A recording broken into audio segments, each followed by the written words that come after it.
आपल्याला पाहायचं आहे न्यूलँड्स लॉ ऑफ ऑक्टेव्स, न्यूलँड्सचा अष्टकाचा नियम. न्यूलँड्सचा अष्टकाचा नियम काय आहे? डोबेरायनर टेस्ट जेव्हा आपण शिकलो त्यावेळेस तीन तिच्या गटामध्ये मूलद्रव्याची मांडणी केली होती, परंतु न्यूलँड्सने मूलद्रव्याची मांडणी ही 8च्या गटामध्ये केली, इन द ग्रुप ऑफ 8, म्हणून त्याला म्हटलंय ऑक्टेव्स. आता न्यूलँड्सच्या वेळेला 56 एलिमेंट डिस्कवर झालेले आहेत होते, तर ह्या 56 मूलद्रव्याची मांडणी त्याने 8-8च्या गटामध्ये केली. 8-8च्या गटामध्ये मांडणी करत असताना त्याने संगीतातील सप्तकाचा विचार केला, जसं सा रे ग म प ध नी आणि सा, म्हणजे 8व्या जो मूलद्रव्य आहे तिथे सा येणार, पहिला मूलद्रव्य म्हणजे सा, असं त्याने लक्षात घेतलं आणि त्याला अष्टक असं म्हटलं. आता यावरून त्याने आपल्याला हे सांगितलं की पहिल्या आणि 8व्या मूलद्रव्याचे गुणधर्म, the properties of first and the 8 element are the same. पहिल्या आणि 8व्या मूलद्रव्याचे गुणधर्म हे समान आहेत असं त्याने ही आवर्त सारणी मांडत असताना आपल्याला सांगितलं किंवा सिद्ध करून दाखवण्याचा प्रयत्न केला. परंतु आता उदाहरणार्थ या ठिकाणी मी सारणी लिहून ठेवलेली आहे. हायड्रोजन पासून हायड्रोजन हा सर्वात लाईट एलिमेंट आहे, म्हणजे त्याला आपल्याला त्याची सुरुवात त्याने हायड्रोजन पासून केली आणि हायड्रोजन म्हणजे 1 2 3 4 5 6 7 8. हायड्रोजन आणि फ्लोरीन हा पहिला 6 आणि हा 8व्या नंबरवर आलेला 7, याच्यामध्ये साम्य आहे असं त्याने आपल्याला सांगितलं.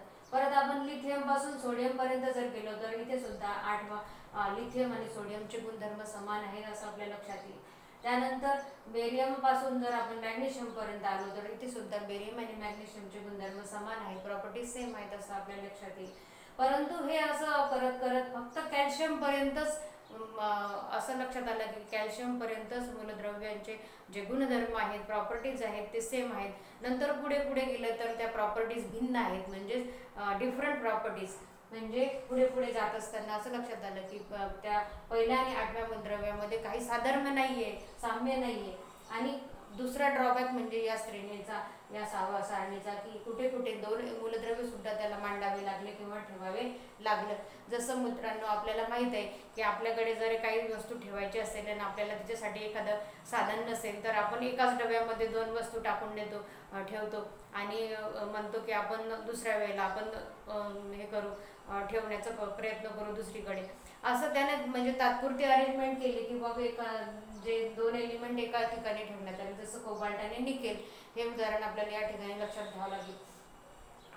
ही मांडणी करण्याची ती तात्पुरती व्यवस्था किंवा त्यावेळची अरेंजमेंट त्याने केली, परंतु या आवर्त सारणीमध्ये भरपूर अशा त्रुटी राहिल्या. मूलद्रव्याचे गुणधर्म समानच राहतील असं लक्षात आलं, परंतु पुढे कॅल्शियम नंतर असं लक्षात आलं की मूलद्रव्याचे गुणधर्म भिन्न होत आहेत. Again he arrange the element Dobereiner प्रमाणेच increasing order of atomic masses, म्हणजे अणुवस्तुमानांकाच्या चढत्या क्रमानेच त्याने मूलद्रव्याची मांडणी केली. परंतु ही सारणी सुद्धा, ही आवर्त सारणी म्हणजे न्यूलँड्स ऑक्टेव्स, ही सुद्धा याला सुद्धा कुठेतरी मर्यादा आली आणि सर्व नियम त्याला लागू झाले नाहीत आणि म्हणून त्या ठिकाणी ही सारणी सुद्धा थांबली. परंतु विद्यार्थी मित्रांनो, डोबेरायनर ट्रेड्स जसे आपल्याला डोबेरायनरने दिले, ट्रायड्स सांगण्याचा प्रयत्न केला, त्याचप्रमाणे न्यूलँड्सने सुद्धा आपल्याला अष्टकाचा नियम दिला. त्यालाच म्हटलं आहे Newlands law of octaves. Newlands law of octaves आपल्याला काय सांगतो तर he arrange the element in the increasing order of atomic masses, the properties of first element and the properties of 8 elements are the same. हे 2 गोष्टी या ठिकाणी आपल्याला लक्षात ठेवायच्या आहेत.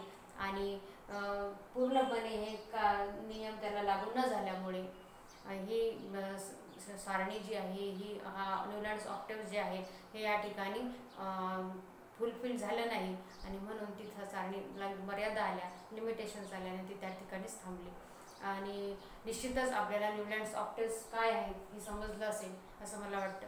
उदाहरणच द्यायचं झाले तर एक हायड्रोजन पासून तर फ्लोरीन पर्यंत, एक hydrogen, lithium, barium, boron, carbon, nitrogen, sulphur, boron इथपर्यंत आपण लक्षात ठेवलं तर हे एक उदाहरण आपल्याला सांगता येईल की पहिल्या हायड्रोजन आणि फ्लोरीन याचे गुणधर्म हे समान आहेत. किंवा लिथियम आणि सोडियम यांचे गुणधर्म हे समान आहेत, they have the same properties, असे एक एक्झाम्पल आपल्याला याच्यासाठी देता येईल.